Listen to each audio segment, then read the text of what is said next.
Telecom companies అన్ని election తర్వాత 25% increase చేయడానికి రేట్లు చూస్తోంది. డెఫినెట్గా ఎలక్షన్ తర్వాత అన్ని భారతీ ఎయిర్టెల్ అన్ని ఎవరైతే టెలికాంలో ఉన్నారో మొత్తం అవన్నీ కూడా 25% పెంచుతారు. ఎందుకంటే వాళ్ళ ఆర్పియూని ఏఆర్పియు అంటే యావరేజ్ రెవెన్యూ పర్ యూజర్ ఇవి పెంచుకోవడానికి చూస్తున్నారు. అంటే 25% మినిమం ఎక్స్పెక్టేషన్ ప్రైస్ హైక్ అయితే 16% గ్రోత్ ఇన్ ఆర్పు కనపడుతుంది. సో ఎయిర్టెల్కి అయితే 29 rupees minimum, 26 rupees for Jio. జనరల్గా Airtel biggest beneficiary tariff hikes. అంటే ఇప్పటిదాకా రీసెంట్గా 4 times చేశారు. సో 25% ఇంక్రీజ్ చేసిన తర్వాత ఎలక్షన్ తర్వాత చేస్తారు.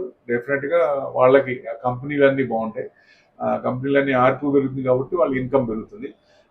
కన్జ్యూమర్స్కి ఏంటంటే ఏంటి బెనిఫిట్ అంటే హై స్పీడ్ కనెక్టివిటీ. అంటే 5Gలో ఇన్వెస్ట్మెంట్ చేయాలంటే కొంత క్యాపిటల్ కావాలి. ఆ క్యాపిటల్ కావాలంటే కొంత ప్రైజెస్ కొంచెం పెంచాలనే ఉద్దేశంతో గవర్నమెంట్కి అర్జీ పెట్టుకుంటే వాళ్ళు యాక్సెప్ట్ చేశారు. ఎలక్షన్ తర్వాత చేయమని చెప్పినట్టున్నారు. సో డెఫినెట్గా ఆ తర్వాత నుంచి అన్ని రేట్లు పెరిగాయంట.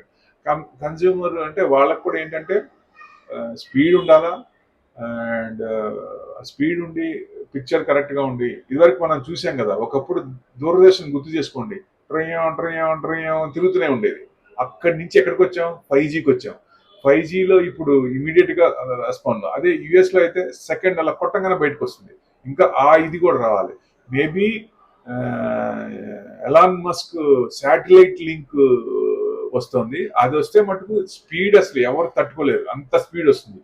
అది ప్రముఖ అంటే కాస్మోపాలిటన్ సిటీస్లో ఉంది, ఇంకా హైదరాబాద్కి రాలేదు. సో హైదరాబాద్కి వచ్చిందంటే బ్రహ్మాండంగా ఉంటుంది. ఎయిర్టెల్కి జియోకి మంచి బెనిఫిషియర్ అవుతుంది ఇది ఈ రేట్ల వల్ల మెయిన్ 2 కంపెనీస్కి. అంటే ఇంకా చిన్న చిన్న కంపెనీస్ కొన్ని ఉన్నాయి, Frog Cellsat, ADC India, Valiant Communications, D Link, Avantel. ఇవన్నీ కూడా టెలికాంలో కంపెనీస్. ఇవి కూడా మంచిగా ఇన్వెస్ట్మెంట్ చేసుకోవచ్చు లాంగ్ టర్మ్. అవి కూడా వాళ్ళ ఆర్పు ఎంతో కొంత పెరుగుతుంది కాబట్టి, రేట్లు పెరిగినప్పుడు వాళ్ళ ఇన్కమ్ కూడా పెరుగుతుంది కాబట్టి అవి కూడా బాగానే ఉండే ఛాన్స్ ఉంటుంది. Thank you very much.